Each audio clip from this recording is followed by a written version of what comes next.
Bien, rebonjour à toutes et à tous. J'espère que vous êtes affamés de propos sur le ROI, puisque c'est de cela que nous allons vous nourrir maintenant, avec mes trois invités que j'ai le plaisir d'accueillir pour cette dernière table ronde de la matinée. Donc, je vous présente Annie Bayeux de Cornerstone. Bienvenue Annie, merci d'être avec nous, qui a un lourd passé dans l'entreprise et qui va donc nous faire partager son retour d'expérience autour du ROI. Nous avons à sa gauche Faisal Netich, qui est responsable des relations et partenariats clients grands comptes chez Gérézo. Et donc j'ai raison, c'est bien ça? Tout à fait ça. Et à ma droite, Flora Brousse, qui est donc Product Marketing Manager HCM chez Cegid, et qu'on a déjà eu le plaisir d'accueillir tout à l'heure avec ses clients. Bienvenue à tous les trois. Je vous propose de démarrer tout de suite cette table ronde par la première question que je vous ai préparée, qui est assez simple finalement. Vous la maîtrisez tous les trois facilement, j'imagine. Quelles sont les méthodes, puisqu'on parle de ROI, ROI c'est généralement l'alignement sur les besoins et la vision stratégique de l'entreprise et ce sur quoi elle va s'engager. Donc comment on fait pour quelles sont les méthodes les plus efficaces pour aligner les objectifs de formation avec les objectifs stratégiques de l'entreprise? Qui veut se lancer pour répondre? Je peux commencer. Donc, généralement, ces ambitions stratégiques, c'est décidé au début de l'année sur des plans stratégiques de l'entreprise.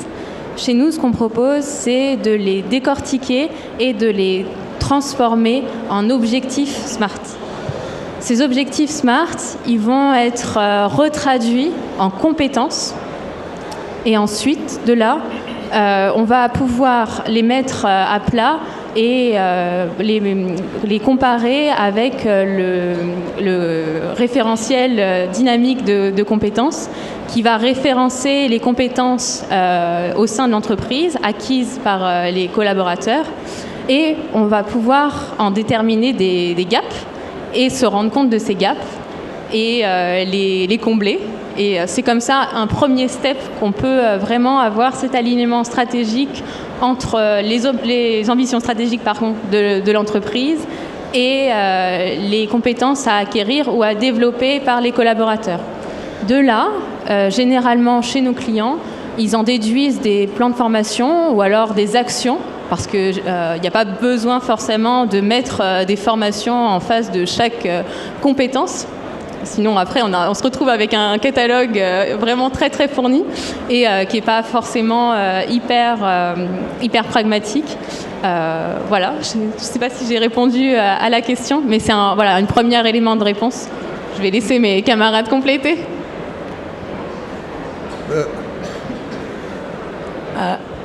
Très bonne réponse. Je vais complémenter ça. Déjà, bonjour tout le monde. Je vais ajouter un angle d'adaptabilité ou d'agilité.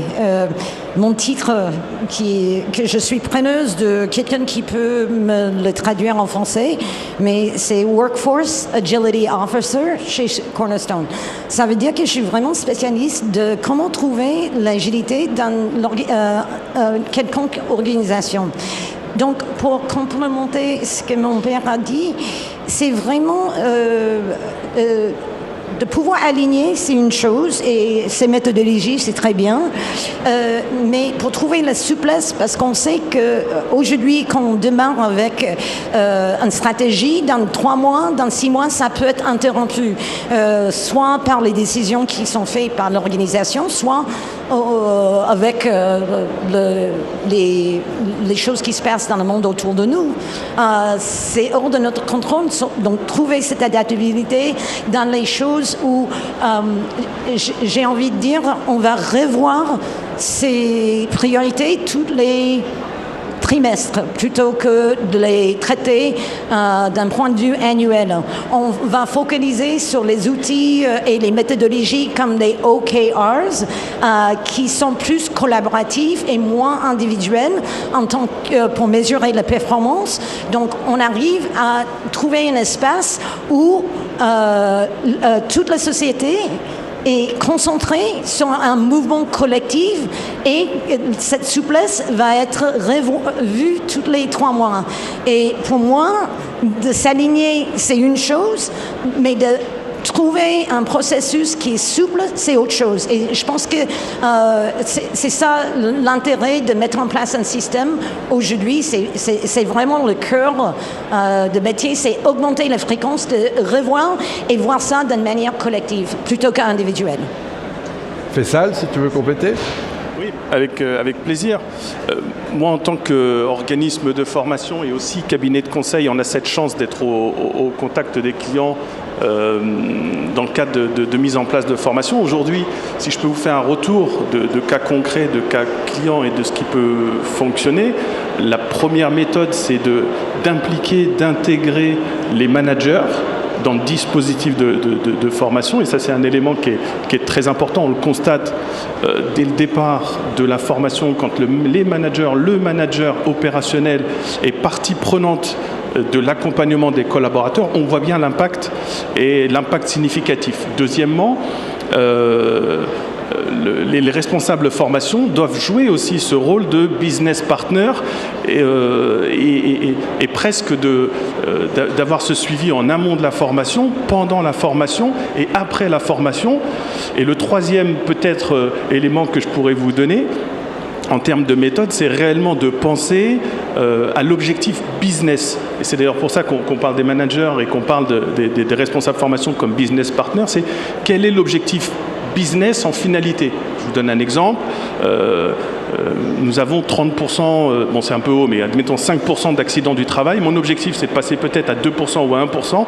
C'est mon objectif business, mon objectif de performance vis-à-vis de mon entreprise. Et quelle formation je peux adresser pour baisser ce taux d'accident de travail, par exemple. Très bien. Et justement, ce travail de transcription, j'allais dire, de l'objectif stratégique de l'entreprise versus l'objectif opérationnel de développement de compétences via la formation, il se fait comment? C'est un duo RF-RH versus direction générale. Qu'est-ce que vous constatez chez vos clients? Flora? Chez nos clients, généralement, c'est vrai que c'est un duo. Après, ça dépend de la taille de l'entreprise, évidemment. Ce qu'on remarque aussi, c'est... Moi, j'ai beaucoup aimé votre intervention. C'est vrai qu'avoir un SI aujourd'hui pour aligner la stratégie de l'entreprise avec les besoins de formation, ça permet aux entreprises d'être résilientes. Et je pense que c'est vraiment l'air du temps aujourd'hui, surtout ce qu'on voit avec les nouvelles compétences émergentes autour de l'intelligence artificielle qui vont révolutionner les métiers et bien plus encore, et les entreprises et les modèles aussi de business model, pardon, excusez-moi. Je pense que c'est assez important d'être agile et résilient, et c'est ce que permet un SI. Donc, j'ai pas répondu à la question, pardon. Mais nous, chez nos clients, c'est un binôme avec le manager et les directeurs qui mettent en place ce cascading d'objectifs stratégiques qui sont ensuite retranscrits en besoin de compétences et en besoin de formation. Voilà. Je sais pas si j'ai plus clair. Annie, tu veux compléter? La plupart des clients chez Cornerstone, c'est des grandes entreprises, mais on a toutes les tailles d'entreprises en fait. Ce qu'on voit notamment dans les plus grandes entreprises, c'est que c'est toujours une collaboration cross-fonctionnelle qui prime. Et je pense que si vous travaillez dans le CAC 40, vous sentez ça très fortement. Cette collaboration est d'autant plus importante si le rôle de ces fonctions de support se transforme. On voit dans tout ce qui est L&D que L&D est en train de se transformer au sein de l'organisation et il prend un rôle qui est les order takers, excusez-moi encore pour le franglais, order takers, ils prennent des commandes et ça c'était notre rôle depuis très très longtemps. Maintenant, le rôle en tant que business partner, c'est vraiment comment est-ce qu'on L&D en tant que fonction peut créer la valeur. Donc, on parle pour, excusez-moi encore pour l'anglais, an analog order taker to a digitally fluent and data fluent value creator. Et donc, si les fonctions de support prendre en compte que je ne suis pas là pour faire en sorte qu'on applique les processus que je connais, mais comment est-ce que je deviens cette partenaire pour créer la value, pour avoir un impact dans le business. C'est là où la mentalité de toutes ces fonctions de support doit se voir en service du business et pas juste un partenaire qui fait mon travail comme n'importe quelle autre personne dans la société. Donc, vraiment une transformation de la fonction de support. Oui, je voudrais juste rajouter un petit mot en complément de ce qui est dit. Effectivement, il y a deux partenaires, et merci pour la question qui est très importante. Un, le service formation qui, je le rappelle peut-être d'une certaine façon, doit jouer son rôle de business partner. Deux, les managers qui ont aussi cette responsabilité d'accompagner les collaborateurs à monter en compétences. Et trois, le troisième élément, peut-être que je vais me permettre de souligner, c'est la relation que vous pouvez avoir avec l'organisme de formation ou le cabinet de conseil. C'est-à-dire que l'organisme de formation ne doit pas jouer simplement le rôle de prestataire de service, mais aussi jouer sa partition de business partner, de compréhension du client, de compréhension des problématiques du client. Et on le voit aujourd'hui concrètement sur le terrain. Plus l'organisme de formation sera au fait de vos problématiques et de vos enjeux, plus il aura cette capacité en fait de vous accompagner de la manière la plus fine. Donc je pense que ce triptyque organisme de formation, responsable formation et manager, quand ils jouent leur partition chacun avec le niveau d'enjeu qu'ils ont à mener, on constate des résultats très significatifs à l'issue des formations. Est-ce que je peux juste rebondir parce que c'est très important ce que vous dites. On ne se permettait pas de challenger les besoins quand on est face à un stakeholder, un client en interne, non seulement vu à leur seniorité naturelle de la boîte qui demande des choses, mais on ne se pose pas la question, est-ce que la formation va vraiment répondre à ces besoins ou est-ce que vous avez un problème de processus? Combien de fois ils nous demandent de faire une formation parce que sur un système, parce que les salariés mettent que des informations poubelles dans le système. Ils ne se posent pas la question de se dire peut-être c'est l'interface du système, peut-être c'est le workflow dans le système qui permet à ça. Donc moi, j'ai créé 10 modules de comment utiliser un système qui est mal configuré pour être un partenaire au business et qui peut vraiment aider au business. Donc élargir, se permettre de demander des questions qui vont au-delà d'une solution formation, c'est là où le marché a besoin de nous pour vraiment avoir, et je dis le mot courage, de se dire non mais excusez-moi, mais est-ce que vous êtes sûr qu'une solution de formation est vraiment ce qu'il vous faut? Et il y a Charles Jennings qui appelle ça performance detective. Donc on va chercher et on va être des détectives, des investigateurs de performance pour essayer de vraiment ajouter la valeur plutôt que de juste exécuter et créer un autre programme de formation. Moi j'ai une question à vous poser sur les cas clients que vous rencontrez.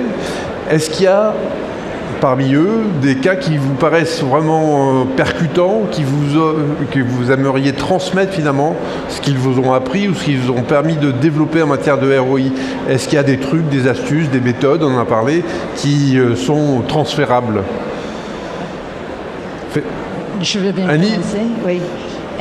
Justement, je trouve que la tendance de ces dernières années, et surtout après la pandémie, c'est une refocalisation sur tout le monde dans la société. On a vu que tous les travailleurs pendant le Covid ont fait des grands sacrifices pour les sociétés, pour qu'ils restent ouvertes, pour qu'on continue à vivre. Et maintenant, la grande tendance, c'est de favoriser les compétences de ces personnes, plutôt que de les ignorer, parce que, soyons honnêtes, c'était les mal servis dans la société, cette tranche de population. Et donc, avec cette tendance-là, ce qu'on voit, c'est qu'on ne parle plus vraiment de ROI en tant que tel. Parce que ça, ROI, c'est vraiment, OK, j'ai un investissement, je vais calculer le coût de cet investissement et je vais mesurer en argent ce coût. Aujourd'hui, on parle de quelque chose qui s'appelle le value engineering. Value engineering, c'est comment est-ce qu'on peut regarder et mesurer la valeur d'une solution plutôt que de mesurer les coûts de la solution. Donc, c'est vraiment autour de l'impact, total economic impact. C'est de se dire, si cette solution nous a aidé à augmenter les compétences qui sont clés pour nous dans notre société, par exemple, les compétences autour de l'IA, c'est critique pour nous aujourd'hui. Combien de personnes est allé d'un niveau débutant jusqu'à l'expertise. Ça a une valeur intrinsèque pour la société. Donc, pour mesurer un ROI, il faut inclure une valeur de développement de personnes et savoir comment évaluer ça. Ça s'appelle le Human-Centric Valuation.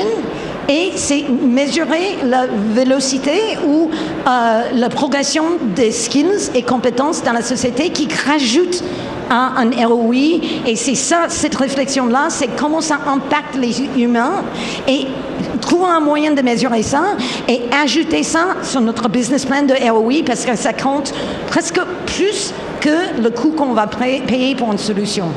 Donc, Flora ? Oui. Si tu me laisses rebondir justement sur le cas d'IA, nous on a beaucoup de clients qui justement attendaient de nous un accompagnement sur l'IA, comment introduire cette nouvelle technologie auprès de leur population qui va bouleverser finalement leur métier. Ce qu'on a pu observer, c'est que la plupart de ces clients qui souhaitaient avoir un vernis sur l'intelligence artificielle, ils ont pu acheter des contenus de formation directement prêts sur étagère pour justement proposer à leurs collaborateurs un premier vernis. Après, on a vu aussi d'autres clients qui ont différentes typologies de métiers au sein de leur organisation qui vont avoir plus ou moins d'appétence technologique et qui vont être déjà à attendre plus en fait que ce simple vernis. Et du coup, le fait d'avoir un référentiel de compétences avec des compétences qui sont échelonnées et notées, ça permet de savoir aux responsables de formation, en tout cas chez nos clients, aux responsables RH parfois, savoir où est le curseur dont ils ont besoin. Parce que, vous l'avez compris, un tech va pas avoir la même demande qu'une personne comme moi qui travaille dans le marketing. On va pas forcément avoir les mêmes attentes et ça va être compliqué pour le responsable de formation de comprendre s'il a vu juste ou pas. Et du coup, c'est très important d'avoir cette notion de valeur de la compétence. Ensuite, ce que j'aimerais rajouter, je suis désolée, je monopolise un peu la parole, c'est qu'au-delà de nouvelles technologies, on a des clients qui ont dû réinventer des métiers. J'ai des exemples précis en tête, mais je ne sais pas si je peux les citer, mais notamment la Poste, si je pense que je peux les citer, qui a vu certains métiers de postiers complètement se réinventer et par qui, à travers de la formation, ont pu obtenir des métiers qui sont maintenant des métiers de bureau, de l'informatique. Et ce qui a très bien marché chez La Poste, c'est justement ces formations ultra personnalisées par rapport aux différents métiers. Il y a ça. Et aussi quelque chose qui fonctionne très très bien chez nos clients, c'est tout ce qui va être formulaire de réaction à chaud pour noter la formation. C'est après des notations qu'on peut reprendre pour s'assurer en interne du bon fonctionnement de la formation et l'améliorer au fil de l'eau. Voilà. Merci. Faisal ? Oui, enfin l'essentiel a été dit, merci. Moi je voulais aussi peut-être partager avec vous 2-3 cas clients qu'on a pu adresser au sein de G-Réseau. On le voit bien quand on est sur des rendez-vous plutôt stratégiques avec des interlocuteurs stratégiques. Très souvent, on va vous chercher sur des questions, ce qu'on peut appeler des fois poil à gratter. Des questions du type mais c'est quoi le problème ? Et en définitive, c'est quoi le problème ? Et quel est l'objectif que vous recherchez ? On a des clients qui nous disent on voudrait former nos managers. oui, mais pour quelle raison, pour quel motif, pour quel objectif, pour quel résultat? Et on va peut-être un peu vous embêter un peu sur ces questions-là. Pourquoi? On a eu le cas de McDo France, par exemple, qui nous disait notre objectif, c'est de réduire le turnover au sein de nos restaurants. Alors pour nous, c'est très intéressant d'avoir ce type d'objectif, parce que c'est un objectif opérationnel, c'est un objectif qui est lié à la performance de l'entreprise et à nous ensuite, en tant que cabinet de conseil et organisme de formation, de monter, en tout cas de proposer un parcours de formation qui puisse adresser et répondre à ce type de problématiques. Et le conseil qu'on pourrait vous donner, c'est réellement les experts de la formation, les responsables formation, les directions formation, c'est de pouvoir aborder le sujet presque crûment avec votre partenaire formation et lui dire concrètement quelle est votre problématique business et quel objectif vous souhaitez atteindre. Voilà. Et à chaque fois qu'on a pu adresser le sujet de cette manière-là, on a l'exemple aussi du groupe Renault qu'on a pu accompagner. Leur objectif, c'était de transformer le plus possible les contrats en alternance en CDI. Voilà. Aujourd'hui, c'est notre objectif. En tant qu'organisme de formation, quelles solutions vous pouvez proposer? Alors, on a proposé des parcours de formation à direction des managers, mais aussi des tuteurs, parce qu'on s'est rendu compte que les tuteurs en entreprise n'étaient peu ou pas formés. Voilà, donc gardez à l'esprit que d'adresser un sujet ou de le formuler le plus clairement possible aidera l'organisme de formation à vous proposer des programmes d'accompagnement peut-être penser plus finement. Parfait. Est-ce qu'il y a des questions pour nos intervenants dans la salle sur cette belle problématique du ROI? Le micro arrive théoriquement. Il fait un petit aller-retour de la scène à la salle. Bonjour, tout d'abord merci pour vos interventions et merci pour les explications, l'apport et le feedback que vous avez donné. Donc je suis Yon Pej, Schmidt Group et Cuisinella, je suis responsable développement RH et des compétences. Vous avez parlé effectivement du ROI, notamment à travers différents outils comme le questionnaire à chaud et aussi la précision des objectifs de formation. Moi j'aurais une question, le questionnaire à froid, comme on l'appelle. 1, quel feedback vous faites dessus? 2, à quelle temporalité vous conseillez de le mettre en œuvre? Et quel ROI vous mesurez, vous utilisez pour la mesure de ce questionnaire à froid? Qui s'y colle? Faisal peut-être sur... Merci monsieur, merci pour cette question. Effectivement, les questionnaires à froid sont des éléments très importants. Ça nous permet aussi d'avoir une remontée d'informations importante. En termes de temporalité, tout dépend du sujet qui est adressé. Mais nous, on considère que 3 mois, c'est le minimum. Il faut qu'il y ait une mise en pratique sur le terrain et en tout cas suffisamment de mise en application pour pouvoir faire des remontées significatives. Entre 3 et 6 mois, c'est bien. Maintenant, en termes de ROI, même principe, le questionnaire à froid, c'est très bien, mais ça ne suffit pas. Aujourd'hui, on amène de plus en plus nos clients sur le suivi post-formation, terrain et remontée des managers, remontée du service formation, service RH, pour pouvoir assurer, le déploiement des compétences, mais surtout le maintien des compétences dans la durée. On parle d'investissement, hein, quand on parle de ROI, pardon, mais effectivement, on parle d'investissement. La formation coûte très cher. Cher de manière pécuniaire, mais aussi en termes de temps, parce qu'on engage du temps. Et le questionnaire à froid nous remonte des informations, mais c'est presque des informations, je vais me permettre la petite... mais c'est des informations froides. On a besoin d'avoir des remontées de terrain, en plus des questionnaires à froid, encore une fois des managers, et d'inscrire la démarche de formation réellement dans le temps. Est-ce que je réponds à votre question? Annie, tu veux compléter?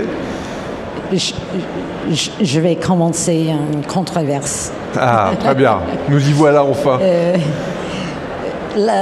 Et une fois encore, je vois le monde avec une optique d'agilité. Moi, le questionnaire à froid, ça reste un point de data pour les RH. Mais je trouve que ce n'est pas très parlant au business. J'ai presque envie de dire que le questionnaire à froid, ce n'est pas une bonne moyenne pour moi de détecter s'il y a une performance. Les cours qu'on fait en interne, j'ai envie de dire, c'est de l'acquisition de connaissances. C'est pas la pratique. C'est comme si moi, je vais sur YouTube, j'ai regardé plein de vidéos sur comment être un bon marathoneur, bon, courir des marathons. Je peux devenir experte en comment respirer, comment planifier les repas, comment est-ce que je dois m'entraîner. Mais à la fin de cette formation, est-ce que je suis un coureuse, une marathonneuse? Non, parce que je n'ai pas mis en pratique. Donc, la mise en pratique, c'est vraiment dans le cadre du travail.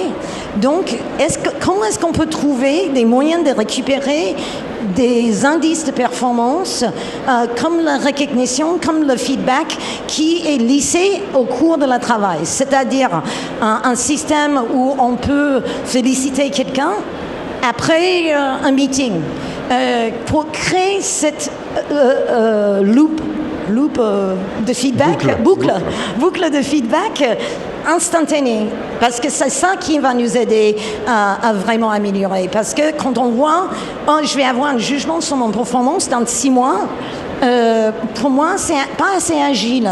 Donc, j'ai envie de dire, c'est bien, on devrait le faire, mais ça doit être utilisé plus en réflexion de comment ajuster un cours, mais de vraiment juger la valeur de ce cours, il faut mettre en place des systèmes qui sont vraiment imbriqués dans tous les endroits où on peut dans la société et plus proche au travail.